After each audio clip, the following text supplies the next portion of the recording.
चलो, तो एक्सरेज में हमारा डिस्कशन था कि आखिरकार ये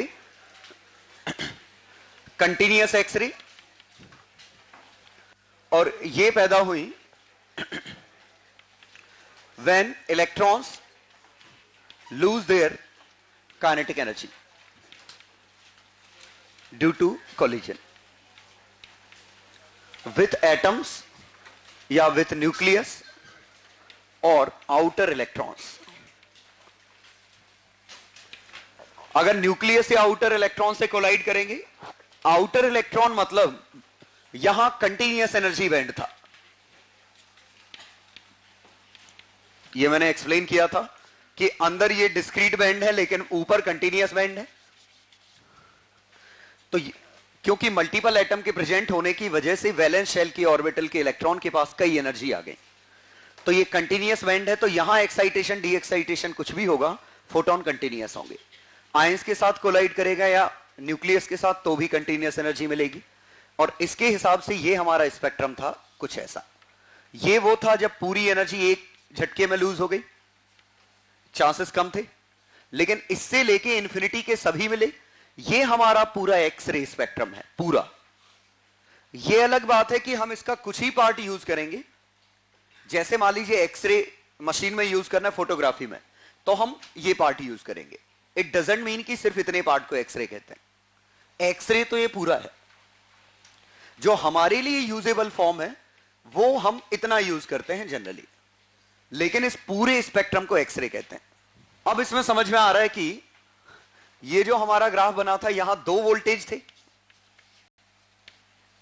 एक हमारा V एक्सीलरेटिंग जो कि काफी बड़ा है, एक V फिलामेंट। ये टारगेट मेटल, यहां से फोटॉन्स निकले, इलेक्ट्रॉन्स ऐसे गिरे।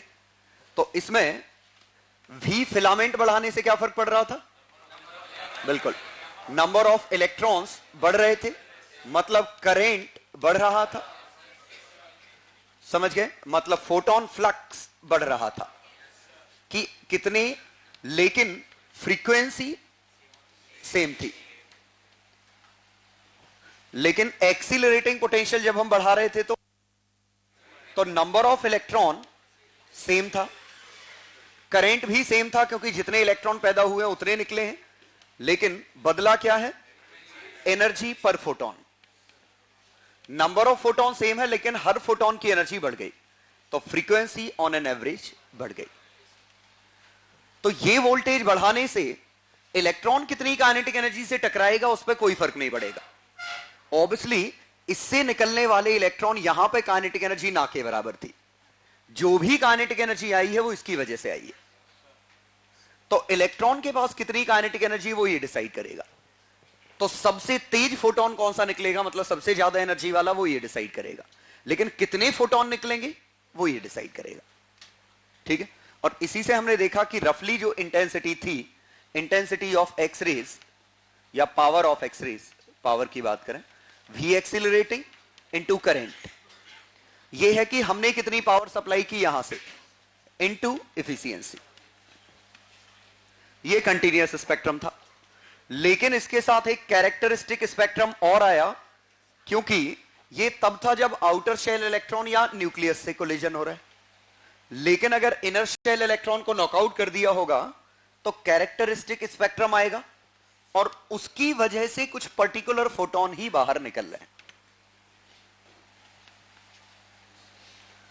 ये ग्राफ है, ये समझ आया ये क्या हुआ? कुछ पर्टिकुलर फोटॉन्स ही हैं, क्योंकि जब जब डी एक्साइटेशन या एक्साइटेशन होगा, जब जब हम इसको नॉकआउट करेंगे, यहां एक वैकेंसी क्रिएट होगी। एक इलेक्ट्रॉन ऑलरेडी इस पे मौजूद है, ये इस पे गिरेगा तो क्या होगा? यहां होल आ जाएगा और इलेक्ट्रॉन इधर आ जाएगा। ये समझे? होल, वैकेंसी को अगर मैं होल कहूं तो इलेक्ट्रॉन नीचे आ रहे हैं, होल ऊपर जा रहे हैं।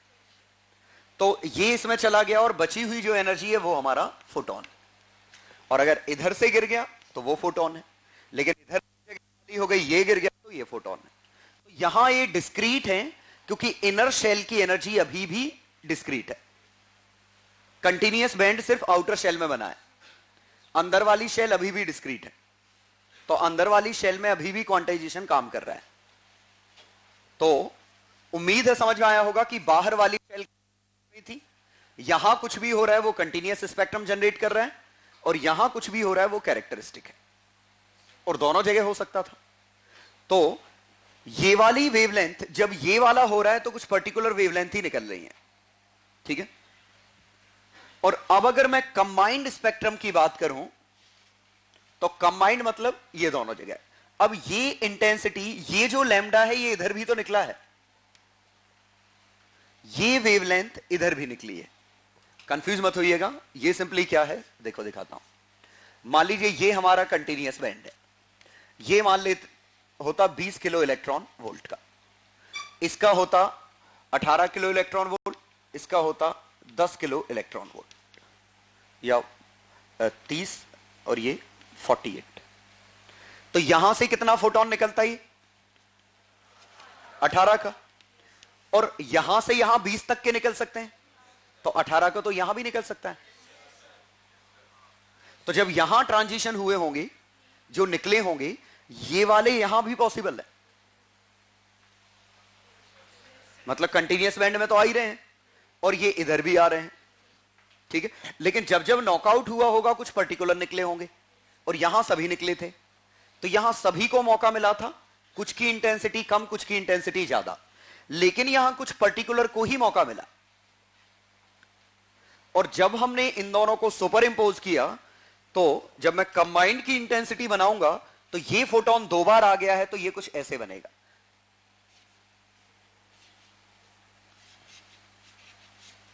यह आया समझ? एक वर्टिकल लाइन आएगी, क्योंकि यहां एक्सेप्शनल इंटेंसिटी हाई होगी, यहां यहां यहां। तो ये जो ब्राइट लाइंस हैं उनकी वजह। तो इस पूरे को कंबाइंड स्पेक्ट्रम है, ये टोटल एक्सरे स्पेक्ट्रम है, जो 2 तरीके से मिलकर बना है, कंटीन्यूअस और कैरेक्टरिस्टिक। कंटीन्यूअस तो हमेशा ही निकलेगा, कैरेक्टरिस्टिक निकालने के लिए आपको के को नॉकआउट करना पड़ेगा, तो के लाइन से निकलेंगी, और अगर के निकल आई तो सब निकल आएंगी। तो ये लगभग हमारा पिछली क्लास का डिस्कशन था। थोड़ा सा और कैरेक्टरिस्टिक स्पेक्ट्रम, वो देखने से पहले हम एप्लीकेशन ऑफ एक्सरेज देखें कि कहां कहां हम यूज कर सकते हैं।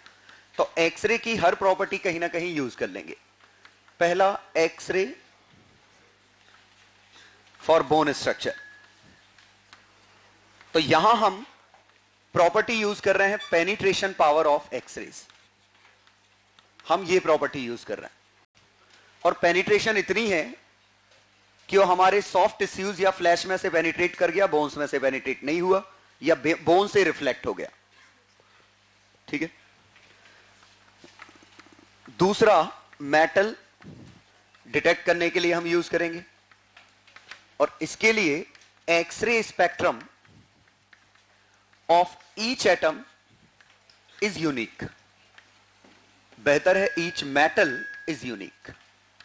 हर मेटल का अपना एक कैरेक्टरिस्टिक एक्सरे स्पेक्ट्रम था, और उस कैरेक्टरिस्टिक स्पेक्ट्रम को हमने स्टडी करके, या ये लॉ लगा के, ये और भी हमें पता थे, ये लॉ लगा के हमने फ्रीक्वेंसी देखी और उससे Z निकाल लिया। तीसरा, टू स्टडी लैटिस। ये क्रिस्टल लैटिस स्टडी करने के लिए भी यूज करते हैं, मतलब स्ट्रक्चरल एनालिसिस ऑफ मटेरियल। इसके लिए प्रॉपर्टी क्या यूज होती है? लैटिस मींस ये लैटिस हैं, ढेर सारे प्लेन्स हैं, हमें पता करना है इन प्लेन्स के बीच का गैप कितना है, या इंटर एटॉमिक स्पेसिंग कितनी है, कुछ भी ये पता करना हो तो यहां हम एक्सरे यूज करते हैं। दरअसल ये जो स्पेसिंग होती है इसका ऑर्डर फ्यू एंगस्ट्रॉन होता है, और लैम्डा ऑफ एक्सरेज ये भी फ्यू एंगस्ट्रॉन के ऑर्डर की होती है, 0.1 से 10। तो इस वेवलेंथ का ऑर्डर और इनके वेवलेंथ के ऑर्डर मैच कर जाते हैं, जिस वजह से since order of lambda for X-ray is same as that of inter atomic spacing,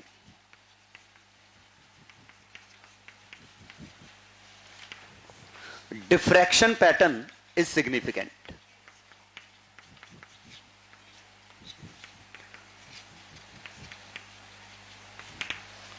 diffraction pattern significant होता है। अब डिफ्रैक्शन क्या है वो आगे आपको पता चलेगा।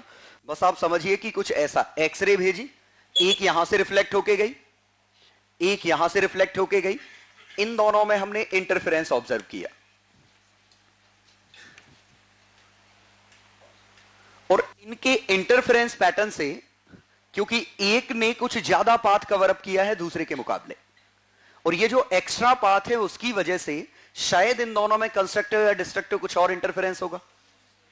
तो वो इंटरफेरेंस कौन सा हुआ है, कंस्ट्रक्टिव है कि डिस्ट्रक्टिव है, हम उससे अंदाज लगा लेंगे कि ये पाथ कितना था। और ये पाथ डिफरेंस अगर पता चल गया तो गैप पता चल जाएगा। समझ गए?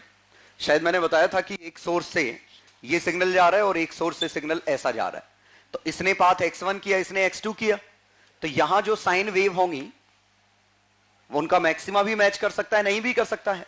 तो वो इनके x1 और x2 के डिफरेंस पे डिपेंड करेगा कि कौन सा मैच कर रहा है, मैक्सिमा मैच कर रहा है कि नहीं।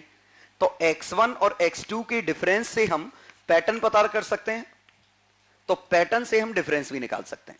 इनके डिस्टेंस से हम पैटर्न पता कर सकते हैं, और पैटर्न पता हो तो हम डिस्टेंस पता कर सकते हैं। तो बस कुछ ऐसी जुगाड़ है। ये जुगाड़ वेव ऑप्टिक्स में पता चलेगी कि एग्जैक्टली काम कैसे करती है। फिलहाल बस ये समझिए कि डिफ्रैक्शन या इंटरफेरेंस ऑब्जर्व करने के लिए जरूरी है कि जो पाथ डिफरेंस हैं या साइज ऑफ ऑब्स्टेकल्स हैं वो वेवलेंथ के ऑर्डर के होने चाहिए। तो विजिबल लाइट यहां यूज नहीं कर सकते, क्योंकि विजिबल लाइट का इस ऑर्डर का है और फ्यू एंगस्ट्रॉन के मुकाबले ये काफी बड़ा है। तो वेवलेंथ के मुकाबले साइज ऑफ ऑब्स्टेकल काफी छोटी है। काफी छोटी हो तो भी दिक्कत है, काफी बड़ी हो तो भी दिक्कत है। रफली सेम ऑर्डर की होगी तो हमें अच्छे खासा समझ में आएगा। यहां हम प्रॉपर्टी कोई और यूज कर रहे हैं। और लास्ट, एक्सरे टेलीस्कोपी। इसमें दो कॉन्सेप्ट यूज होते हैं। स्कैटरिंग 1/λ पे 4 होती है। स्कैटरिंग जो लाइट की होती है वो 1/λ पे 4 होती है। हाई पेनिट्रेशन पावर वो भूल जाओ अभी। स्कैटरिंग वो वेव्स में समझ में आएगा कि क्या लेना देना है स्कैटरिंग रेजोल्यूशन का, क्योंकि अभी ये टर्म भी एक्सप्लेन नहीं कर सकता कि रेजोल्यूशन क्या है। तो हाई पेनिट्रेशन पावर है तो छोटे मोटे ऑब्जेक्ट इसको रोक नहीं पा रहे हैं। रेजोल्यूशन इसका 1/λ पे डिपेंड करता है। रेजोल्यूशन क्या है कि रेजोल्यूशन समझ गए?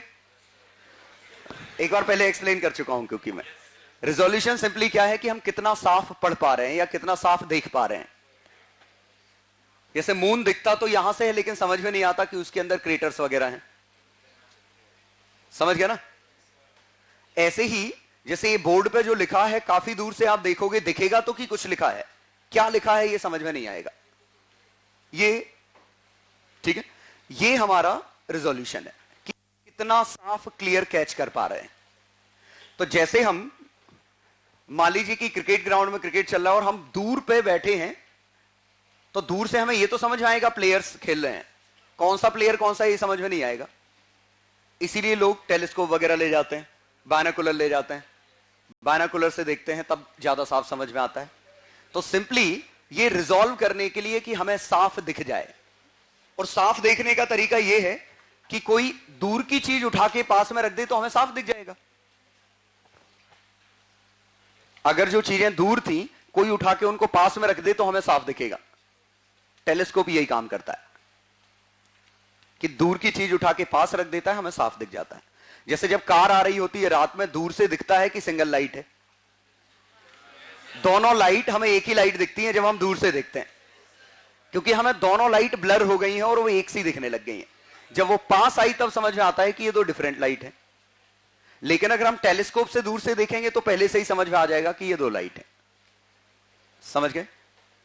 तो बस सिंपली कॉन्सेप्ट ये है कि हर पॉइंट इमेज की, एक मिनट, हर पॉइंट ऑब्जेक्ट को जब दूर से देखते हैं तो ब्लर होता है, और उसका ब्लर इफेक्ट बढ़ता है डिस्टेंस के साथ।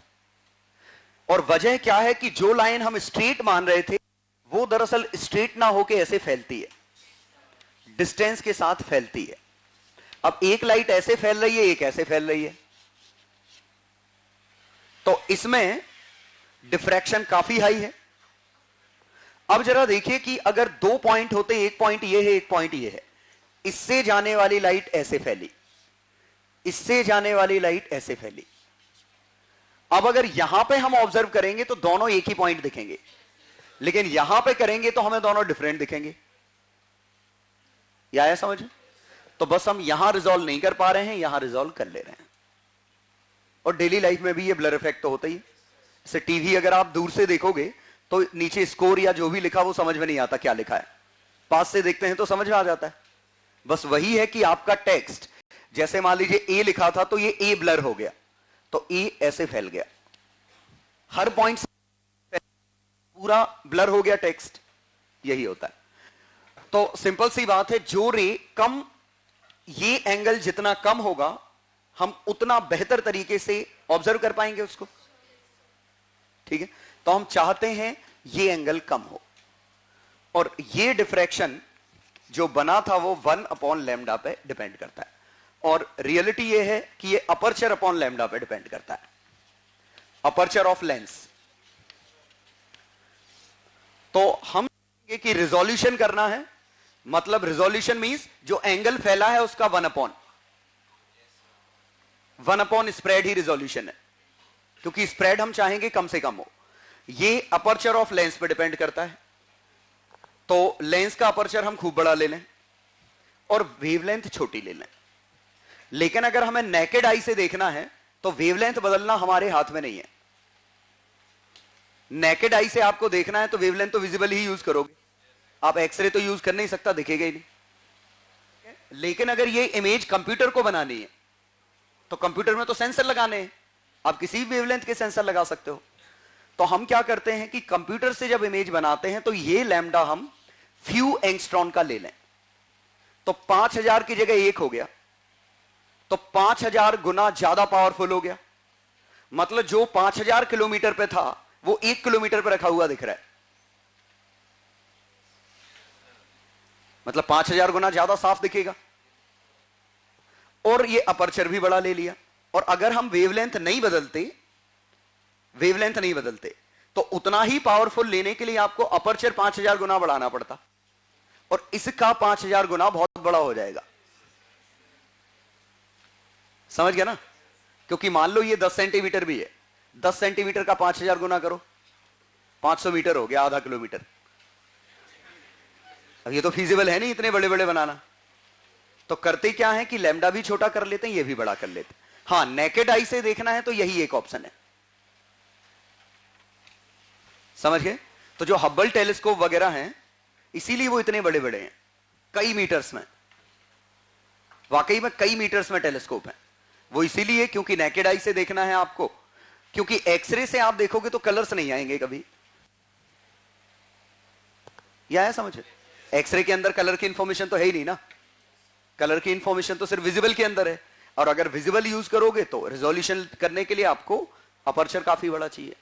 तो एनीवे, ये काफी अच्छी चीज की एक्सरे टेलीस्कोपी, ये हम यूज करते हैं डिस्टेंट स्टार्स की इमेज बनाने के लिए। ऑब्वियसली उस इमेज में कलर्स नहीं होंगे, ठीक है, उसमें कलर्स फिर टेम्परेचर के हिसाब से मन से दे देते हैं। ठीक है, कि टेम्परेचर ज्यादा है तो ज्यादा रेड कर दिया, और ज्यादा है तो ब्लू कर दिया उसको। समझ गया ना? कि स्पेस की जो कलरफुल फोटो आती है, ठीक है, जो डिस्टेंट स्पेस की कलरफुल फोटो है वो तो बस ऐसी बनाई हुई है। टेम्परेचर पता किया कि लैम्डा एम टी, कुछ याद आया? वीन्स डिस्प्लेसमेंट लॉ, इससे टेम्परेचर अंदाज लगाया कि अलग अलग पॉइंट का वेवलेंथ के हिसाब से टेम्परेचर ले लिया। समझ गए? एक्सरे से उसकी इमेज बनाई, टेम्परेचर के हिसाब से कलर डिसाइड किया, कलरफुल इमेज हो गई। अभी जो एक्सरे की इमेज खींची है ब्लैक होल की, उसमें एक्सरे ही यूज किया है, उसमें भी ऐसे ही बनाया है कि ढेर सारे टेलीस्कोप से अलग अलग डेटा लिया और इस डेटा को क्लब कर दिया, और उस डेटा को सॉफ्टवेयर की मदद से विजुअल में कन्वर्ट कर दिया। लेकिन गामा रेज को बनाना मुश्किल है, महंगा पड़ता है बनाना, और बिल्कुल गामा रेज यूज करते और अच्छा होता, लेकिन गामा रेज बनाना, वापस आके रिसीव करना, क्योंकि वही रिफ्लेक्ट होके वापस आ रही हैं, हार्मफुल हो जाएंगी, बनाना महंगा है। और गामा रेज को थर्मल कैमरा सीधे ये है, ये प्रियोस थ्योरी ऑफ हीट एक्सचेंज थी एक, कि हर बॉडी जो 0 केल्विन से ऊपर है एनर्जी रेडिएट करती है। थर्मल फिजिक्स में हर बॉडी एनर्जी रेडिएट करती है, लेकिन विजिबल एनर्जी रेडिएट नहीं करती जनरली बॉडीज। इसीलिए किसी चीज को देखने के लिए हमें विजिबल फेंकना पड़ता है, तो जब रिफ्लेक्ट होके आती है तब हम देखते हैं। कुछ विजिबल रेडिएट करती हैं, जैसे रेड हॉट आयरन या आग, ये खुद विजिबल बाहर फेंक रही हैं तो हमें दिख जा रही हैं, या बल्ब। समझ गए? तो दो तरीके से देखते हैं, या तो वो खुद विजिबल फेंक रहा हो, अगर खुद विजिबल नहीं फेंक रहा है तो हम उस पर विजिबल फेंकते हैं, रिफ्लेक्ट होके जो पैटर्न आता है उससे हमें दिखाई देता है कि कैसा दिख रहा है। तो अगर अंधेरे में आपको कोई चीज देखनी है और आपके पास लाइट का सोर्स नहीं है, विजिबल लाइट का सोर्स, तो वो रेज तो अभी भी फेंक रहे हैं लेकिन वो इंफ्रारेड रीजन में है। तो आपको कोई ऐसी चीज चाहिए जो इंफ्रारेड को डिटेक्ट कर सके, हम नहीं कर पाते। समझ गए? वो थर्मल कैमरा है हमारा, जिसमें सेंसर जो लगे हैं वो इंफ्रारेड को डिटेक्ट कर लेते हैं। वंस अगेन उसमें भी ब्लैक एंड व्हाइट फोटो ही आएगी, कलर की इंफॉर्मेशन अब भी नहीं है। वंस अगेन बिल्कुल बहुत सारी मूवीज में और डिस्कवरी वाले भी दिखाते हैं कि जो इंफ्रारेड से जो वीडियो दिखाते हैं उसमें कभी कभी कलर दिखता है, ग्रीन येलो टाइप का। वो टेम्परेचर की इंफॉर्मेशन ओवरलैप कर देते हैं। इंफ्रारेड रेडिएशंस ले रहा है और इंफ्रारेड से आपको फ्रीक्वेंसी पता है किस फ्रीक्वेंसी की आ रही है, तो अलग अलग फ्रीक्वेंसी पे एक अलग अलग कलर दे दिया, तो जो ज्यादा गर्म है उसका कलर रेड की तरफ हो जाएगा, जो कम गर्म है उसका ब्लू येलो जो भी है। एक पैटर्न कोई फिक्स कर दिया कि टेम्परेचर के हिसाब से कलर का एक ग्रेडियंट दे दिया, तो इस तरीके से कलर्स आते हैं। असली नहीं है कि उस कलर का है कि लॉयन का फोटो ग्रीन दिख रहा है तो ग्रीन कलर का लॉयन पकड़ लिया। प्रेडेटर थी ना, हाँ प्रेडेटर काफी पुरानी है, एलियन प्रेडेटर वाली, उसमें जो प्रेडेटर के पॉइंट ऑफ व्यू से जब दिखाते हैं तो थर्मल कैमरा टाइप का ग्रीनिश कलर दिखाते हैं, तो वही है कि उसको विजिबल रेज दिखाई नहीं देती। ऑब्वियसली एलियन है वो, तो कुछ और है। तो उसमें यह कि वो थर्मल सेंस करता है। या बहुत सारी साईफाई मूवीज में दिखाते हैं कि हाथ पे एक कैमरा लिए रहते हैं और उसमें दिखाते हैं कि ग्रीनिश येलोइश कलर का इमेजेस दिख रही हैं उनको, और अंधेरे में कहीं जा रहे हैं। सिंपली वो थर्मल कैमरा है, और वो कलर्स इसीलिए क्योंकि उससे उनको टेम्परेचर सेंस हो जाएगा। और टेम्परेचर सेंस क्यों? क्योंकि जो लिविंग ऑब्जेक्ट हैं उनका टेम्परेचर स्लाइटली मोर होगा एज कंपेयर टू सराउंडिंग। जैसे हमारा 37 डिग्री ही है, चाहे बाहर 10 डिग्री हो चाहे 5 डिग्री हो, तो उससे यह पता करना आसान हो जाता है कि यहां कोई लिविंग एनिमल है। तो जो कैमरे होते हैं वो ऐसे ही काम करते हैं। इंफ्रारेड होता है, इंफ्रारेड पता कर लेता है कि लिविंग एनिमल है, कैमरा अपने आप चालू हो जाता है। जो डिस्कवरी वाले लगाए रहते हैं, ठीक है, वो ऐसे ही होता है। इंफ्रारेड होता है, वो टेम्परेचर सेंस करता है और जो ही टेम्परेचर ज्यादा आता है वो कैमरा ऑन कर देता है। हाँ बिल्कुल, सीसीटीवी में भी यही होता है। सीसीटीवी कैमरे में भी नाइट विजन होता है, होना चाहिए। चारों तरफ व्हाइट व्हाइट डॉट दिख रहे हैं, वो एलईडीज हैं जो इंफ्रारेड रे भेज रही हैं। मतलब ऐसा है, यहां चारों तरफ छोटे छोटे डॉट हैं, ये कैमरा है, ये कुछ और नहीं सिंपली एलईडी है, और ये अब भी चालू है, ये अब भी चालू है, लेकिन हमें नहीं दिख रही, हमें तो बंद लग रही है, हमें तो लग ही नहीं रहा कि उनसे लाइट फेंक रहा है। समझ गए? क्योंकि विजिबल लाइट चारों तरफ मौजूद है, इंफ्रारेड हम वैसे भी डिटेक्ट नहीं कर पाते हैं, तो इंफ्रारेड हमें सामने से दिख नहीं रही है, ठीक है, उससे आते हुए, लेकिन इंफ्रारेड उसने भेजी है। वो इंफ्रारेड टकराएगी, आपसे वापस आएगी, कैमरा रिसीव करेगा। अभी क्या हो रहा है, विजिबल भी वापस आ रही है, इंफ्रारेड भी आ रही है, लेकिन विजिबल का परसेंटेज हाई है, तो जो कैमरा जो रिकॉर्ड करेगा वो कलर इमेजेस ही होंगी। लेकिन अंधेरे में जब विजिबल मिसिंग है, और अगर उसमें ये एलईडी नहीं लगाई होती, तो इसकी सेंसिटिविटी इतनी अच्छी नहीं है कि ये हमारी हीट सेंस कर ले। समझ गया ना? कैमरे की सेंसिटिविटी इतनी अच्छी नहीं होती कि वो हमारी हीट सेंस कर ले, इसीलिए क्या करते हैं, एलईडी फेंकते हैं, रिफ्लेक्ट होके वापस आता है।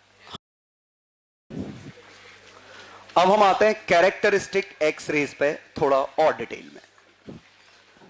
तो सबसे पहले हम टर्म समझेंगे कि एब्जॉर्प्शन एच, ये सिंपली है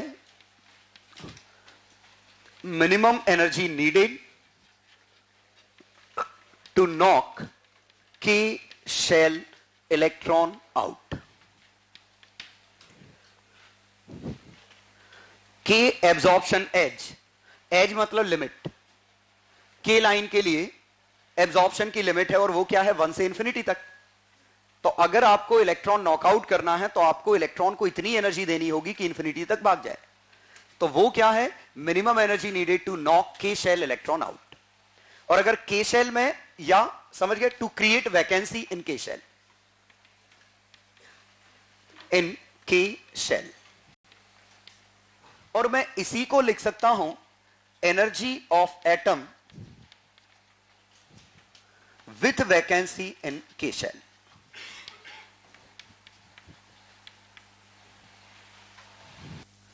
assuming energy of neutral atom 0। ये जरा समझिएगा, अगर मैं न्यूट्रल एटम की एनर्जी 0 मान लूं, अगर न्यूट्रल एटम जहां सब जगह इलेक्ट्रॉन्स मौजूद थे, इसकी एनर्जी मैं 0 मान लूं, और अब मैंने यहां पे एक वैकेंसी क्रिएट कर दी, मतलब इसने फोटोन फेंका होगा या जो भी एनर्जी एब्जॉर्ब की होगी, तो इसके पास एनर्जी इसके मुकाबले ज्यादा है, इसके पास एनर्जी ज्यादा है। और कितनी, जितनी हमने एनर्जी दी होगी इसको नॉकआउट करने में। तो अगर इसकी एनर्जी 0 है तो इसकी एनर्जी के एज के बराबर है। आया समझ में? तो अगर लिखा है energy of atom with vacancy in K shell, इसका मतलब we are talking about the energy by which this atom exceeds this one. इसके पास न्यूट्रल के मुकाबले कितनी ज्यादा है। तो न्यूट्रल की हम अगर 0 मान लें तो इसकी एनर्जी मिल गई। आया समझ में? तो ये हमारी के शेल की एज है। तो ऑब्वियसली ऐसे ही एल एब्जॉर्प्शन एज भी होगी। तो ये है minimum energy to knock L shell electron out to create vacancy in L shell. और इसी को हम लिख सकते हैं energy of atom with vacancy in L shell. इनमें से कौन सा ज्यादा होगा? तो दिख रहा है energy of K edge is equal to energy of L edge plus energy of K alpha. क्योंकि जब इसमें ये था और इससे मैं ये बनाना चाह रहा हूं, ये के है, ये एल है, के में वैकेंसी है, अब एल में वैकेंसी है, और के की वैकेंसी अगर एल पे ट्रांसफर करनी है तो ये अगर मैं इधर गिरा दूं तो ये चीज इसमें कन्वर्ट हो जाएगी। पक्का समझ में आया? तो ये अगर मैं इस पे गिरा दूं तो ये चीज इसमें कन्वर्ट हो जाएगी। इसका मतलब ये वैकेंसी ट्रांसफर हो गई, तो होल ऊपर जा रहा है, ये इलेक्ट्रॉन नीचे आ रहा है, और इस दौरान के अल्फा आया होगा। तो उम्मीद है के अल्फा समझ में आया होगा। के अल्फा क्या है? के अल्फा एल शेल और के शेल की एनर्जी का डिफरेंस नहीं है, ये वैकेंसी के साथ जो एटम है उनकी एनर्जी का डिफरेंस है।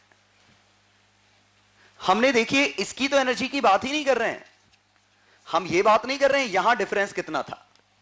ये के अल्फा नहीं है, के अल्फा गिर भी नहीं सकता, आ भी नहीं सकता जब तक कि वैकेंसी ना हो।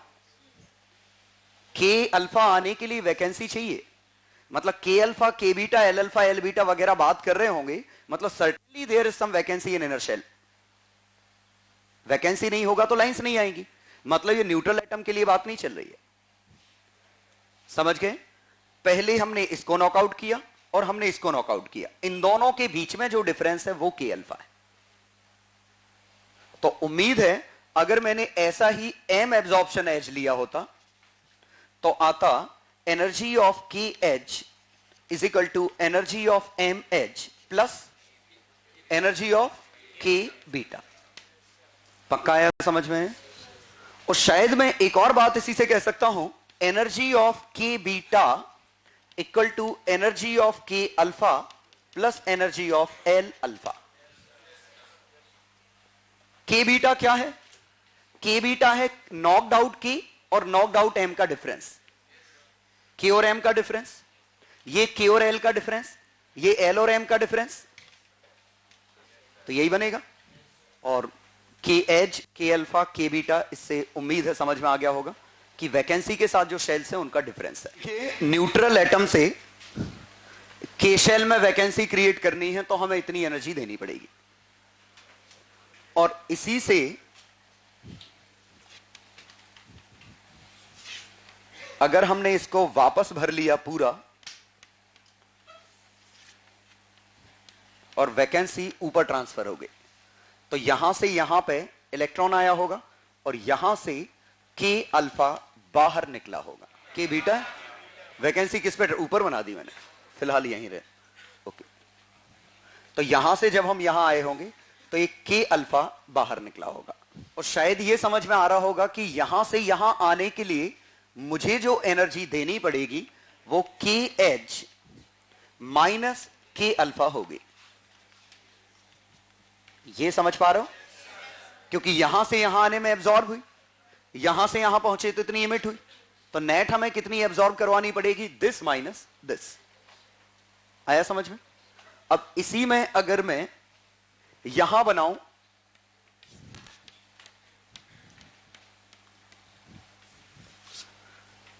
और यहां मुझे वैकेंसी चाहिए, तो यहां से यहां अगर आते तो वैकेंसी यहां से यहां ट्रांसफर होगी, तो बाहर निकला एनर्जी ऑफ एल अल्फा। लेकिन यहां से यहां आते तो वैकेंसी यहां से यहां चाहिए, तो एनर्जी ऑफ के बीटा, और यहां से यहां आते तो न्यूट्रल से ये एनर्जी ऑफ एम एच। मतलब ये यहां से यहां गए तो वैकेंसी क्रिएट की के शेल में, यहां वैकेंसी क्रिएट की एल शेल में, यहां एनर्जी के एच देनी पड़ी, एनर्जी एल एच देनी पड़ी, और तीसरे में वैकेंसी क्रिएट की तो एम एच देनी पड़ी। वैकेंसी एक जगह से दूसरी जगह ट्रांसफर कर रहे हैं, मतलब हमारा होल मूव कर रहा है ऊपर, इलेक्ट्रॉन नीचे, तो यहां ये डी एक्साइटेशन हो रहा है इलेक्ट्रॉन का, तो के अल्फा बाहर निकला, इसमें एल अल्फा। और शायद समझ में आ रहा है यहां ये के बीटा, तो ये समझ में आ रहा है इसकी एनर्जी इन दोनों की सम के बराबर होनी थी। एक्चुअली सब कुछ समझ में आ रहा है इससे। हाँ, चौथा पॉइंट, और इसमें 3 पॉइंट लिखे, मोसले लॉ, कि अब अगर हमें फ्रीक्वेंसी ही पता करनी है तो under root frequency is equal to A Z minus B, A and B are constant independent of Z. मतलब आपके पास दो कांस्टेंट है, ए और बी, मतलब अगर आपको किन्हीं भी दो जेड के लिए फ्रीक्वेंसी दी होगी, ये ऑब्वियसली के अल्फा लाइंस के लिए फॉर्मूला है, या के बीटा के लिए किसी एक के लिए, तो मैं मान ले रहा हूं के अल्फा के लिए हमने बात की है, मतलब हम सभी के अल्फा कंपेयर करेंगे। अगर के बीटा है तो हम सभी के बीटा कंपेयर करेंगे, क्योंकि ए और बी कांस्टेंट मटेरियल पे सॉरी जेड पे डिपेंड नहीं करते, लेकिन अल्फा और बीटा के लिए अलग अलग निकलते हैं।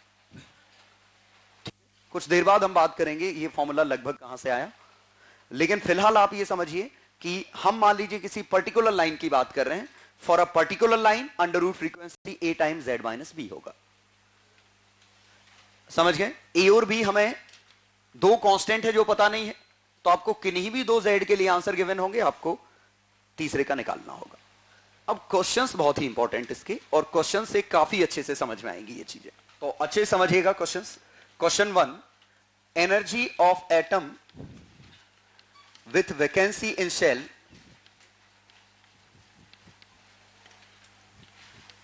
exceeds that of atom, neutral atom, as following. Vacancy in K shell, तो ये आया 40 kilo electron volt, L shell 10 kilo electron volt, M shell 3 kilo electron volt. अब हमसे इस इंफॉर्मेशन के हिसाब से पूछा होता minimum energy needed to knock K electron out.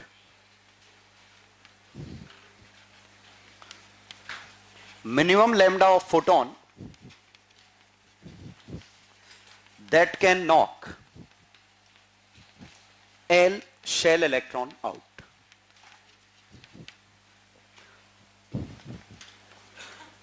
Lambda of के alpha, lambda of K beta, lambda of L alpha.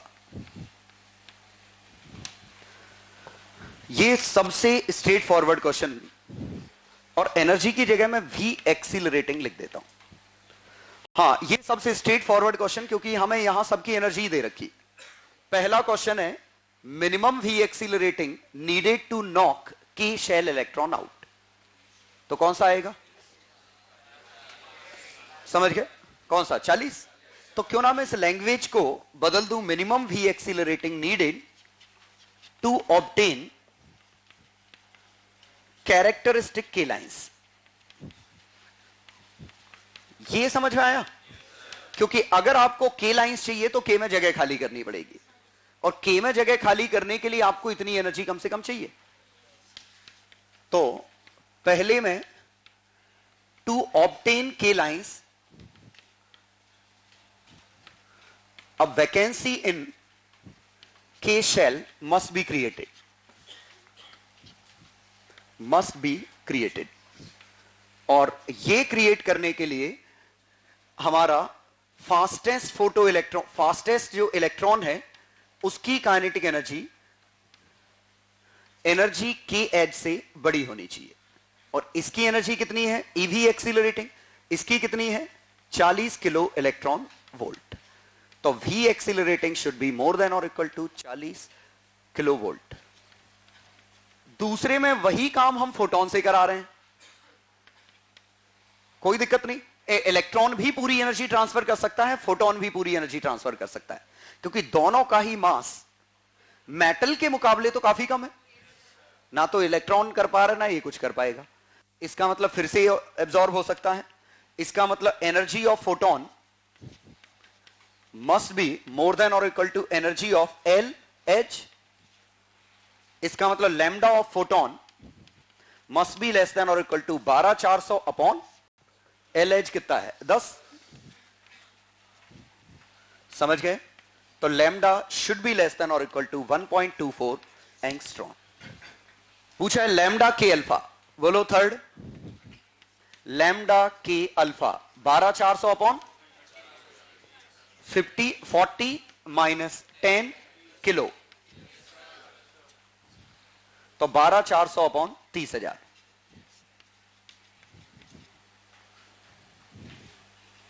.41। चौथा क्या है? Energy lambda of K beta. अब तो मेरे ख्याल से बिल्कुल आसान है, 12400 अपॉन 37। आया समझ में? चौथा क्या है? Lambda of L alpha 12400 upon 7। समझ गए? ये सबसे स्ट्रेट फॉरवर्ड केस था जहां हमें सबकी एनर्जी गिवन थी। समझ गए ना? कंटीन्यूअस में तो कुछ लफड़ा ही नहीं है। कंटीन्यूअस में तो सिर्फ एक ही क्वेश्चन आएगा, कट ऑफ कितना है। कैरेक्टरिस्टिक में ज्यादा क्वेश्चंस बन रहे हैं। दूसरे में ये सब ना देके, जैसे if lambda for K alpha, lambda K alpha for z equal to 31 is 0.98 angstrom, and lambda k alpha for z equal to 36 is 0.80 angstrom. Find lambda k alpha for z equal to 41.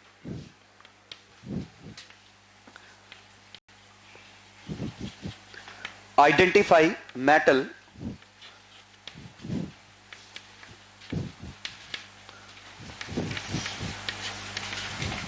तो जैसे ये था, आपको lambda Z दो relation given है, तो understood है, ले लो का क्वेश्चन है, क्योंकि आपको फ्रीक्वेंसी और ये गिवन है। ठीक है, अब मोस्टली लो क्या है कि हमारा under root frequency is equal to A times Z minus B, लेकिन हम लैम्डा में चाहते हैं तो 1 upon under root lambda A dash Z minus B. ये फील आया? क्योंकि एच सी वगैरह कांस्टेंट आएंगे, जो भी आएंगे, फ्रीक्वेंसी सी अंडर रूट सी टाइप का एक कांस्टेंट आएगा, नया ए डैश ले लिया, क्योंकि हमें कहीं ए और बी नहीं निकालना है क्वेश्चन में, तो हमने मोसले लॉ रीडिफाइन कर लिया अपने हिसाब से। और अगर मैं रेशियो लेता हूं तो फर्क नहीं पड़ता कि वो लैम्डा की यूनिट क्या है, तो मुझे लैम्डा की यूनिट भी बदलने की जरूरत नहीं। तो अब मेरे पास इंफॉर्मेशन क्या है, under root 1/0.98 is equal to, समझ गए, A Z minus B. Z कितना है 31, ठीक है, और ये कितना है 1/0.80। ए डबल डैश, ए डबल डैश समझ में आया, यूनिट बदल गई तो फिर नया कांस्टेंट, ये बना 26 माइनस 36 माइनस बी। अब अगर मैं इनको डिवाइड कर दूं तो बी मिल जाएगा मुझे सीधे, इनको अगर डिवाइड कर दूं तो बी मिल जाएगा, ठीक है। 0.80/0.98 under root is equal to 31 minus B, 36 minus B. तो थोड़ा सा बुरा है वैसे, 40/49 सही है। 31 माइनस बी, 36 माइनस बी, ये अच्छा आ भी जाता तो हम वैसे कर क्या लेते, ठीक है। अगर मैं इसको मान लीजिए 72 दे दूं तो ये तो भी कुछ मजा आएगा नहीं, आएगा जो मैं सोच रहा था वही बन जाएगा, बी की वैल्यू 1 आ जाएगी। अब मजा आ गया, बी की वैल्यू 1 आ गई, 1 रखो, ये 30 बनेगा, ये 35 बन जाएगा, तो बी की वैल्यू आ गई 1, और बी की वैल्यू 1 आ गई तो मैं ए डबल डैश की वैल्यू भी निकाल लूंगा, लेकिन हम देखते हैं हमें जरूरत है भी कि नहीं। क्लियर। अब देखते हैं हम lambda K alpha for Z equal to 41। तो z इक्वल टू 41 के लिए हम बात करते तो किसी एक को ले लो, तो 31 माइनस 1 ए डबल डैश, ये समझ आया। अब हमें पता है 1 है, 1 अपॉन लैम्डा कितना है इसका 0.98, ठीक है, अंडर रूट। अब मुझे चाहिए तो 1 अपॉन लैम्डा, ए double dash 41 minus 1।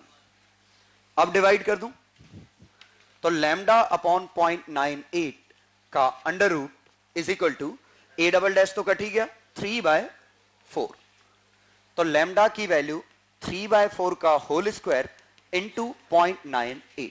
Unit conversion की जरूरत नहीं है क्योंकि ए डबल डैश में आ चुका था और वो कट चुका है, समझ गए। और ये सही है कि इसका लैम्डा 41 के लिए कम आना चाहिए, क्योंकि 41 में ज्यादा पावरफुल हो जाएगा, बड़ा मेटल होगा, बड़ा एटम होगा, नॉकआउट करना मुश्किल होगा, तो के लाइन एल लाइन सबकी एनर्जी ज्यादा आएगी, सबकी एनर्जी ज्यादा आएगी तो लैम्डा छोटा आएगा, समझ गए। तो ये हम पहले से ही उम्मीद कर रहे थे कि ये आंसर कुछ ऐसा बनेगा, ठीक है। तो 0.98 इंटू 9/16 एंगस्ट्रॉम, ये पहले का आंसर। अब एक और चाहिए, आइडेंटिफाई मेटल। तो मेटल को आइडेंटिफाई करना है तो फिर से लगभग यही कैलकुलेशन है, बस क्या होता कि लैम्डा दे रखा है तो 1.28 अपॉन 1.98 सही है, अंडर रूट इक्वल टू ये 31 माइनस 1 बाय जेड माइनस 1। यह है समझ में, क्योंकि इक्वेशन लगभग ऐसी होती, यहां 41 की जगह जेड आता, 41 की जगह जेड आता तो 31 माइनस 1 जेड माइनस 1, और यहां लैम्डा की जगह 1.28 आएगा, और 128/98, 128 कितना बना 64, ये कितना बना 49, 8/7, 30/z माइनस 1। इसका मतलब z की वैल्यू 1 प्लस 7/8 इंटू 30, 210/8। कायदे से इंटीजर आना चाहिए, अब नहीं आया तो ठीक है, समझ गए।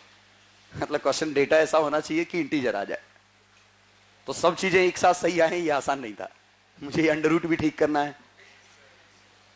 डेटा ऐसा आएगा कि z इंटीजर आएगा, नहीं आए तो नियरेस्ट इंटीजर मार देना, जैसे 25 27 के करीबन आ गया। किसका होता है 27? एल्यूमिनियम, एल्यूमिनियम 13 किसका होता है फिर? 27 किसका होता है? जेड, आयरन के बाद कोबाल्ट। हाँ कोबाल्ट। 27.125 आया है, 27.125, 125 भूल जाओ, नियरेस्ट क्या है 27, तो ये हमारा आंसर आ गया कोबाल्ट। सबका ए सेम है, सबका बी सेम है, किसका? दोनों का बी। ये बी की जगह यहां बी डैश होना चाहिए। मोस्टली लो यही तो था कि ये और भी इंडिपेंडेंट है मटेरियल के स्क्रीनिंग कांस्टेंट पे। सबके लिए हम के अल्फा लाइंस की ही बात कर रहे हैं, और अगर के अल्फा लाइन सबकी है तो सबका स्क्रीनिंग कांस्टेंट सेम है। अरे वो मैंने क्वेश्चन ऐसा बनाया कि B1 ही निकल आए,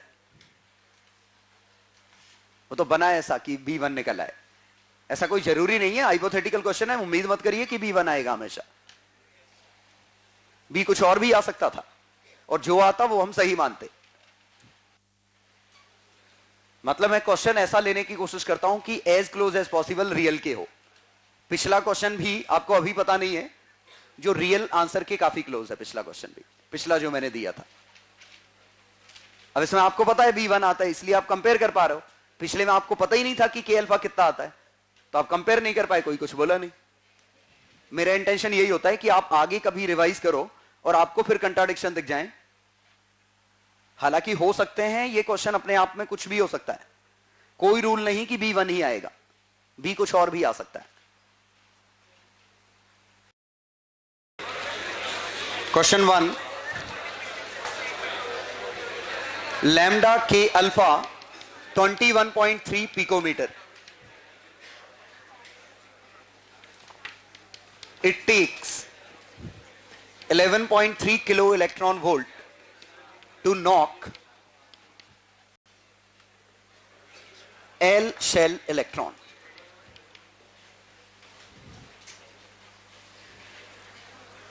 Find minimum accelerating potential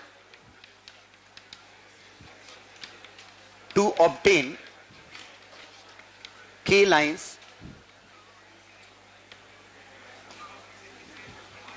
for this metal.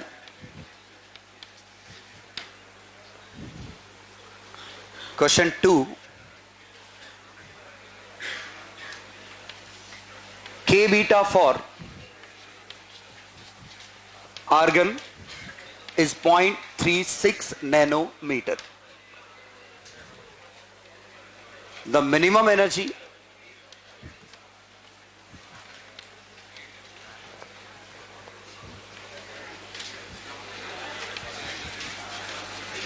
needed to ionize it is 16 electron volt.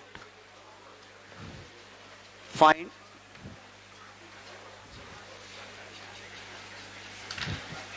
energy needed to knock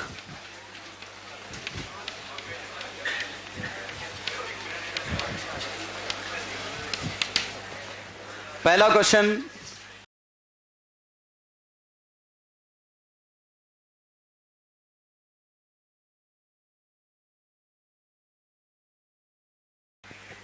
वैसे मेरे पास आंसर है, यही तो है क्वेश्चन। इट टेक्स 11.3, तो L से बाहर निकालने के लिए 11.3 चाहिए, और K से L तक का इतना है, दोनों जोड़ देंगे तो ये मिल जाएगा। तो lambda K alpha 1 lambda K alpha is equal to 1 क्या के एज निकालना है, के as 1 lambda K alpha plus 11.3। कुछ समझ में आया? हाँ, तो पोटेंशियल निकालना है, ये तो और अच्छी बात है। Energy of K alpha, energy of K H, L alpha plus this. L alpha की एनर्जी कितनी है? 12400 बाय 21.3 पिकोमीटर 10 पर -12 0.213। के अल्फा लाइन निकालनी है तो के अल्फा के बराबर एनर्जी नहीं चाहिए, एनर्जी उससे ज्यादा चाहिए। के अल्फा लाइन निकालनी है तो के अल्फा के बराबर एनर्जी देने से फायदा नहीं होगा। क्यों? पहले यह समझते हो कि एनर्जी के अल्फा और के एज में किसकी बड़ी है? के एज की। तो अगर हम इतनी एनर्जी दे दें तो के अल्फा नहीं निकलेगा, क्योंकि हमने एनर्जी कितनी दी यहां से यहां जाने की, लेकिन जाएगा नहीं क्योंकि ये तो भरा हुआ है। आपको इसको खाली ही करना पड़ेगा, तभी जाके यहां स्पेस बनेगा और तभी जाके ये इस पे गिरेगा।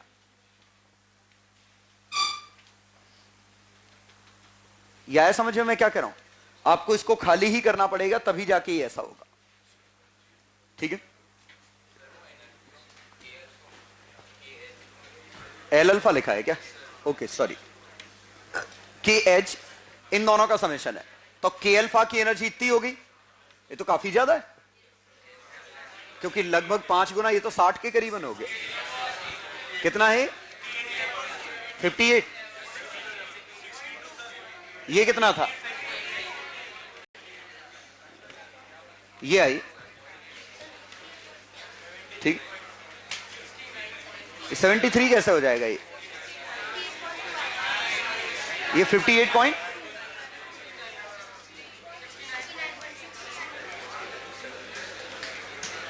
हाँ, और इतना चाहिए तो ये, और शायद समझ गए होंगे ये एनर्जी इससे ज्यादा है, क्योंकि आपको के लाइंस निकालने के लिए के अल्फा नहीं चाहिए, आपको के अल्फा को नॉकआउट करना है, के को नॉकआउट करना है, और नॉकआउट करने के लिए एनर्जी इतनी चाहिए। K beta for argon. Second question में आर्गन का के बीटा दे रखा है, आयोनाइज करने की एनर्जी भी दे रखी है, नॉकआउट के वाली चाहिए। और आर्गन में अगर देखें तो 288 ऐसे ही भरता तो के एल एम। आयोनाइज करना मतलब इसको खाली करने के लिए एनर्जी कितनी देनी पड़ी? 0.36, सॉरी कितनी है? 16। और यहां से यहां की एनर्जी कितनी है? K beta 0.36। तो इसको नॉकआउट करने के लिए कितनी चाहिए? आयोनाइज करना मतलब एम एच दे रखा है, एम एच ही आयोनाइज करना है। इस केस में आपको के एच चाहिए, तो इसमें ये एनर्जी जोड़ दूं, ये मिल जाएगा। तो energy of K edge is equal to energy of M edge plus energy of K beta. M edge की एनर्जी 16, के बीटा 12400 अपॉन 3.66। ये तो काफी बड़ा है, ये 16 तो बेचारा नेग्लेक्ट ही हो गया। तो 36 का लगभग कितना गुना है?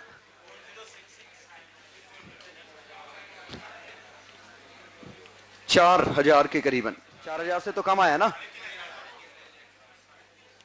और क्या 3.5 का करीबन है ना। 35, 3.5 के आसपास आया,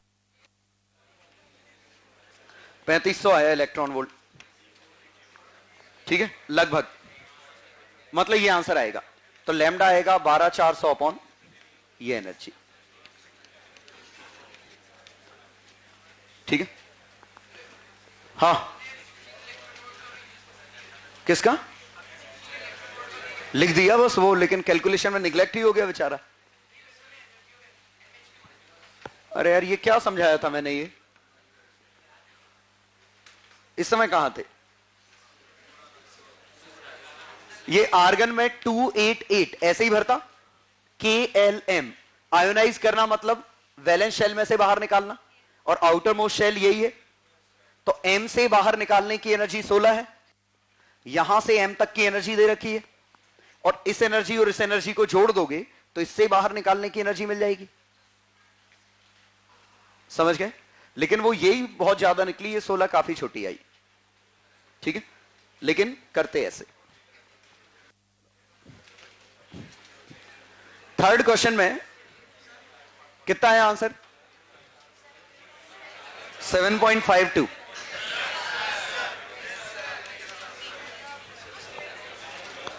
इसका आंसर है 198 पिकोमीटर। Picometre 1.98 angstrom. और एक्सरे एनर्जी के अल्फा ये आया कैल्शियम, नहीं आया Z20।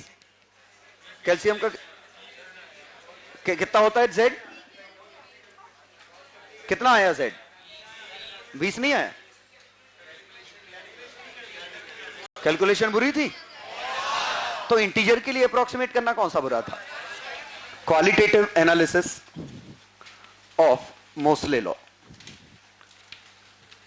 ये क्रूड एनालिसिस है, रफ एनालिसिस, एग्जैक्ट नहीं है। तो हम अगर के अल्फा लाइंस के लिए बात करें तो एज्यूमिंग स्क्रीनिंग कांस्टेंट 1, तो energy of K edge 13.6 z minus 1 का whole square 1/1 square minus infinity square. Energy of K alpha 12400 upon 13.6 z, energy लिखना है 13.6 z माइनस 1 का whole square 1/1 square minus 1/2 square. ये लगभग अप्रोक्सीमेशन। दरअसल के अल्फा लाइन के लिए बी रफली 1 होता है, ठीक है। के बीटा के लिए अगर हम निकालें तो ये 13.6 z माइनस बी का होल स्क्वायर, हमें एज से कोई लेना देना नहीं, बी का whole square 1/2 square minus 1/3 square, और इसका बी रफली 1 होता है, वैसे 1 से थोड़ा बड़ा होता है। तो अब देखिएगा कि ये बना क्या, 1/λ is equal to Rydberg constant z minus 1 का whole square 1/1 square minus 1/2 square for K alpha lines,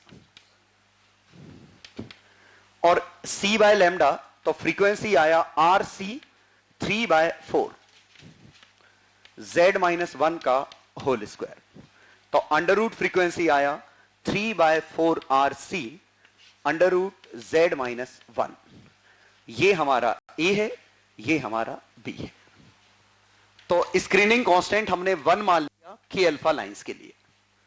for के बीटा स्क्रीनिंग कांस्टेंट 1 तो नहीं, लेकिन 1 के काफी क्लोज है, तो ये सॉल्व करने पे आएगा 8/9 RC z माइनस 1 प्लस, ये 8/9 कहां से आया, यहां 1/1 स्क्वायर माइनस 1/3 स्क्वायर बनते 8/9 आता, 8/9 RC बनता, C से मल्टीप्लाई करते तब ये फ्रीक्वेंसी आता, under root 8/9 RC z minus 1 plus, ये रूट फ्रीक्वेंसी। लेकिन ये फॉर्मूला हम बहुत ही क्रूशियल केसेस में यूज करेंगे, क्योंकि ये पूरी तरह से सही नहीं है, ये मानना सही नहीं है कि बोर मॉडल बिल्कुल ही ट्रू है। हां, के अल्फा लाइंस के लिए रफली ट्रू है। तो हमने ये बोर मॉडल लगाया बड़े के लिए, तो हम क्या मान रहे हैं, Bohr model is approximately true for K alpha lines, और थोड़ा सा के बीटा के लिए भी, ठीक है। और इसी से हम कह सकते हैं कि अंडर रूट फ्रीक्वेंसी और z के बीच का ग्राफ स्ट्रेट लाइन है, ये हमारी के अल्फा लाइंस है,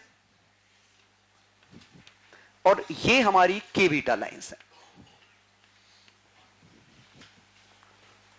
के अल्फा लाइंस का जो कांस्टेंट था के बीटा का थोड़ा ज्यादा है, के बीटा का स्लोप भी ज्यादा है, इसका 3/4, इसका 8/9, और स्लोप वैसे भी समझ सकते हैं, फॉर सेम z के बीटा की फ्रीक्वेंसी हाई है, इसकी एनर्जी हाई है, इसकी एनर्जी लो है। एक मिनट, शील्डिंग कांस्टेंट लीनियर नहीं होता कि सीधे जितने इलेक्ट्रॉन उतने गिन लो। एक मिनट, शील्डिंग कांस्टेंट में 1 क्यों ले रहे हैं, एक ऑलरेडी नॉकआउट हो चुका है, ये z है। ये जो दूसरा इलेक्ट्रॉन है वो s शेल होने की वजह से स्फीयर है, तो यहां पे एक प्लस चार्ज है Ze, यहां चार्ज है -E, और जब हम बाहर इलेक्ट्रिक फील्ड निकालेंगे तो ये नेगेटिव चार्ज सेंटर पे रखा हुआ बिहेव करेगा। नेगेटिव चार्ज सेंटर पे मतलब इफेक्टिव Ze माइनस E बनेगा kq/r²। तो जब हम बाहर इलेक्ट्रिक फील्ड कैलकुलेट करेंगे तो इसका Ze, इसका -E, तो Ze -E, इस वजह से हम शील्डिंग ये मान लेते हैं। लेकिन हर ऑर्बिटल का शेप स्फेरिकल तो है नहीं, तो हम सबको सेंटर पे नहीं मान सकते। जैसे के बीटा लाइन आ रही है तो ये यहां से यहां गिर रही है, के बीटा MLK, तो जब यहां से यहां गिरी उस दौरान तो इसका रोल आया था, जब ये यहां से यहां गिरी तो इसका रोल आएगा। यही तो होता है शेल्स में, कि जब हम शेल के कैलकुलेट करते हैं तो यहां इलेक्ट्रिक फील्ड इन दो का आता है, यहां इलेक्ट्रिक फील्ड सबका आता है। तो जब हम यहां से यहां निकाल रहे थे तो इन दोनों का इलेक्ट्रिक फील्ड है, यहां से यहां निकाल रहे थे इसका अंदर है। लेकिन इसके लिए स्फीयर मानना सही है, लेकिन यहां एल में सभी स्फेरिकल शेप थोड़ी है, कुछ डंबेल हैं, कुछ कोई और है, तो स्क्रीनिंग कांस्टेंट सेम नहीं आता। ऑब्वियसली ज्यादा स्क्रीन कर रहा है, कुछ ज्यादा इलेक्ट्रॉन्स हैं, लेकिन लीनियर नहीं है। केमिस्ट्री में भी तो स्क्रीनिंग कांस्टेंट पढ़ा होगा कि हर उसका कंट्रीब्यूशन बराबर थोड़ी होता है हर सेल का। और शायद ये समझ में आ रहा होगा एल लाइंस और इधर होंगी, ये समझ में आया? एल लाइंस के लिए स्क्रीनिंग कांस्टेंट और ज्यादा होगा और ऑब्वियसली इनकी एनर्जी और कम आएगी, क्योंकि एल लाइन में सॉल्व करोगे तो ये 1/2 स्क्वायर 1/3 स्क्वायर स्लोप और कम हो जाएगा, स्लोप और कम बना देता हूं। और एल अल्फा के मुकाबले एल बीटा की एनर्जी तो ज्यादा है, ठीक है। वैसे जो पिछले क्वेश्चंस थे उस तरह के मेनली होंगे, लेकिन अगर इस तरह का आता है तो क्वेश्चन कुछ ऐसा होगा, find K alpha for z equal to 41, सीधे ऐसे।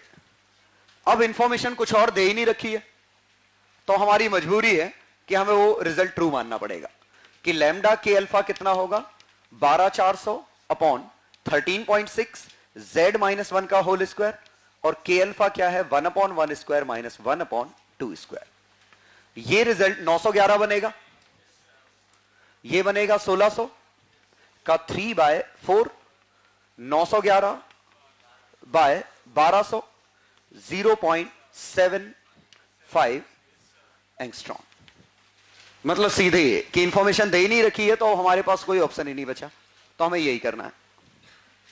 Example 2, find ratio of K alpha for z equal to 31 and K beta for z equal to 41, assuming screening constant for both k alpha and k beta as 1। तो यहां question में जैसे k beta का screening constant हम 1 नहीं मान सकते, तो क्वेश्चन में दे रखा है कि स्क्रीनिंग कांस्टेंट k बीटा का भी 1 मान लो, और कोई इंफॉर्मेशन दी नहीं है हमारे पास, तो मोसले लॉ तो लगा नहीं सकते, तो हमारे पास बचा सिर्फ यही। तो लैम्डा के अल्फा 12400, 13.6, 31 माइनस 1 का whole square, 1/1 square minus 1/2 square. Lambda K beta दूसरे वाले का 12400 अपॉन 13.6, 41 माइनस 1 का whole square, 1/1 square minus 1/3 square. तो लैम्डा 1 बाय लैम्डा 2 ये रेशियो लेते तो 41 माइनस 1 का whole square into 8/9 bye 31 minus 1 का होल स्क्वायर का 4/3/4। समझ गए? तो 40 स्क्वायर बाय 30 स्क्वायर इंटू 32/27। तो 4 से कुछ नहीं कटा, नहीं क्यों काटेंगे हम, 2 टू दी पावर में लिख देंगे ना, 0 से 0 काट देंगे, 3 स्क्वायर 2 टू दी पावर 5, सही है। तो 9 और ये 3 की पावर कितना हो गया 5, 2 की पावर कितना हो गया 7, 9, ये आंसर आ गया। ठीक, समझ गए? ऐसे क्वेश्चन में हम ये मानेंगे, अदरवाइज जो पिछला हमने पढ़ रखा है जो समझ में नहीं आया वो वाला करेंगे हम। एक्सरेज में 2 तरह के कॉलिजन है, इनको एक कंटिन्यूअस कॉलिजन है, मैं सोचा हूं अभी रिपीट कर देता हूं तो बाद का लफड़ा खत्म हो जाएगा। चलो, कंटिन्यूअस कॉलिजन को मैं सीधे ऐसे समझ रहा हूं, ध्यान दीजिएगा। हमने बात की थी कि एक एटम अगर दूसरे एटम से टकराएगा तो कितनी काइनेटिक एनर्जी लूज होगी, वो मास के रेशियो पे डिपेंड करेगा। यह है समझ में? तो K M by M plus M, यही था। एक सिंगल एटम से टकराएगा, लेकिन मल्टीपल एटम से टकराएगा तो कितनी भी काइनेटिक एनर्जी लूज हो सकती है। जरा समझिए बिलियर्ड का गेम, ये बहुत सारी बॉल्स हैं, समझ गए? हमने ये बॉल इस पे मारी, अब आप नहीं कह सकते, मैं कह रहा हूं इक्वल टू 1 कॉलिजन है, मतलब ये रुक जाएगा दूसरा चला जाएगा, तो क्या वाकई में ये रुक जाएगा? एक बॉल होती तो ये रुक जाता, वो चला जाता। लेकिन अगर मल्टीपल बॉल्स हैं तो कुछ भी हो सकता है, और बॉल्स के लोकेशन पे डिपेंड करेगा। समझ गए? तो ये टकराने पे कितनी भी काइनेटिक एनर्जी लूज कर सकता है। हो सकता है वाकई में ये रुक जाए, हो सकता है ये रिफ्लेक्ट होकर लगभग उतनी काइनेटिक एनर्जी ले ले, कुछ भी हो सकता है, खासकर तब जब ये बॉल्स पूरे में फैली हुई हो। क्योंकि हो सकता है एक बार में एक बॉल से कोलाइड ही ना करे, क्योंकि एक बॉल से कोलाइड कर रही है, वो बॉल किसी और से कोलाइड कर रही है। आया समझ में? तो जब वन एटम और वन एटम कोलिजन है, या एटम इलेक्ट्रॉन कोलिजन है, इसमें हमने क्या कहा कि इलेक्ट्रॉन अपनी पूरी एनर्जी ट्रांसफर कर सकता है। करेगा नहीं करेगा वो अलग चीज है। ये पूरी एनर्जी ट्रांसफर कर सकता है, और करेगा अगर ये एक्साइट हो जाए। एक्साइट नहीं हुआ तो बिल्कुल नहीं करेगा। लेकिन अगर ग्रुप ऑफ एटम्स हैं और उनसे इलेक्ट्रॉन ट्रांसफर हो रहा है, तो इस बार ये इलेक्ट्रॉन अगर ये लगातार कोलाइड कर ही रहा है, कोलाइड करेगा, कुछ पार्ट एनर्जी ट्रांसफर की, फिर कोलाइड किया, फिर ट्रांसफर किया, फिर कोलाइड किया, फिर ट्रांसफर किया, तो पॉसिबिलिटी है, हो सकता है पहले कॉलिजन में ही पूरी ट्रांसफर कर दे, हो सकता है अगले कई कॉलिजन में ट्रांसफर करे, और इलेक्ट्रॉन है इंस्टॉलमेंट में ट्रांसफर कर सकता है। ये फोटोन नहीं है कि एब्जॉर्ब होगा या नहीं होगा, इस तरह का। तो हमने इलेक्ट्रॉन मारा, ये पहली बार में ही अपनी पूरी एनर्जी ट्रांसफर कर जाए, हो सकता है हेड ऑन इंपैक्ट हो, हेड ऑन नहीं हो तो ये कई बार में ट्रांसफर करेगा। क्लियर? तो इलेक्ट्रॉन अपनी एनर्जी इसको ट्रांसफर कर रहा है, और इवेंचुअली ये इलेक्ट्रॉन अगर लगातार टकरा रहा है तो इसकी एनर्जी लूज होती गई, होती गई, होती गई, और फाइनली इलेक्ट्रॉन मर गया। हर एक कॉलिजन में एक फोटोन बाहर निकलेगा। जब जब इलेक्ट्रॉन टकराएगा, एक फोटोन एक बाहर निकलेगा।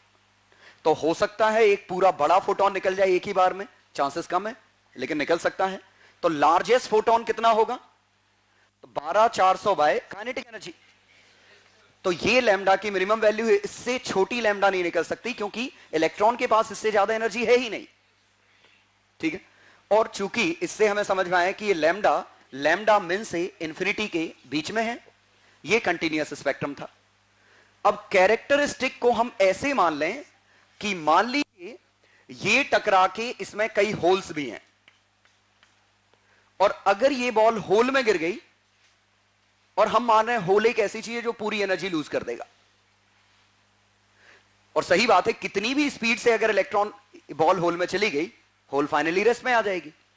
तो अगर बॉल इसके अंदर इसके अंदर इसके अंदर चली गई, समझ गए, तो ये अपनी पूरी एनर्जी एक बार में लूज कर देगी।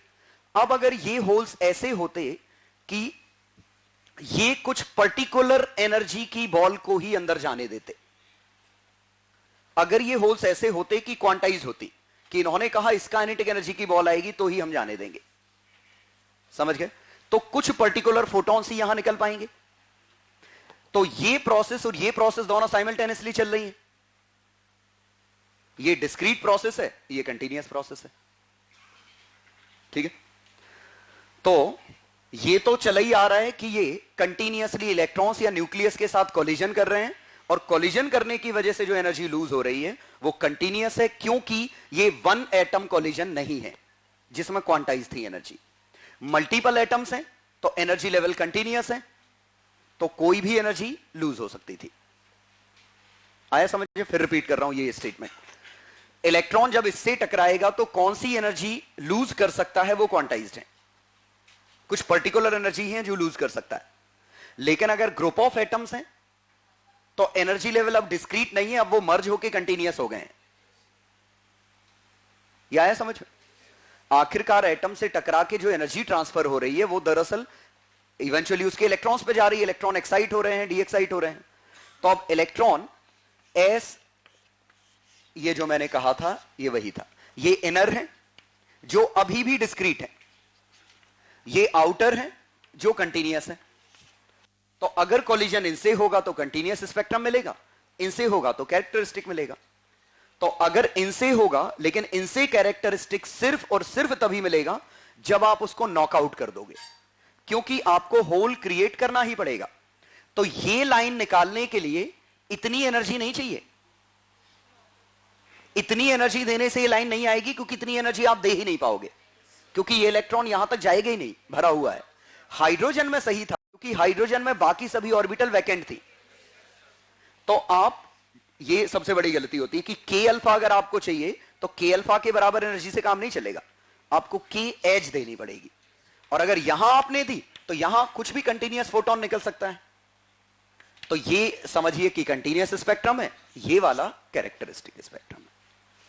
तो K lines are emitted only when V accelerating is more than energy of kh।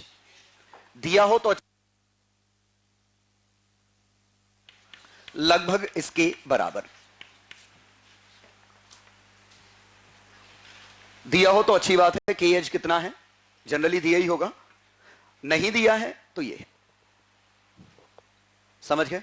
और अगर हमने जगह खाली कर दी तो जो के अल्फा निकला वो एनर्जी ऑफ एल एच और के एच का डिफरेंस है। और ये समझिए ये आखिरकार क्या हो रहा है, के एच मतलब energy needed to create vacancy in K shell, energy sorry L, तो energy needed to create vacancy in L, to create vacancy in K, और इन दोनों का डिफरेंस है when vacancy moves from K to L. इन दोनों का difference है energy released when vacancy moves from K to L, यही तो है। और यही हमारा के अल्फा है। दिया है तो अच्छी बात है, दिया है मतलब ये वैल्यूज दी हैं, अदरवाइज हम क्या करेंगे 1/1² - 1/2²। सिमिलरली के बीटा, तो energy of K edge minus energy of M edge, और ये 13.6 1/1² - 1/3²। दिया है तो अच्छी बात है, नहीं तो हम ये 1 ले लेंगे और मान लेंगे बोर मॉडल ट्रू।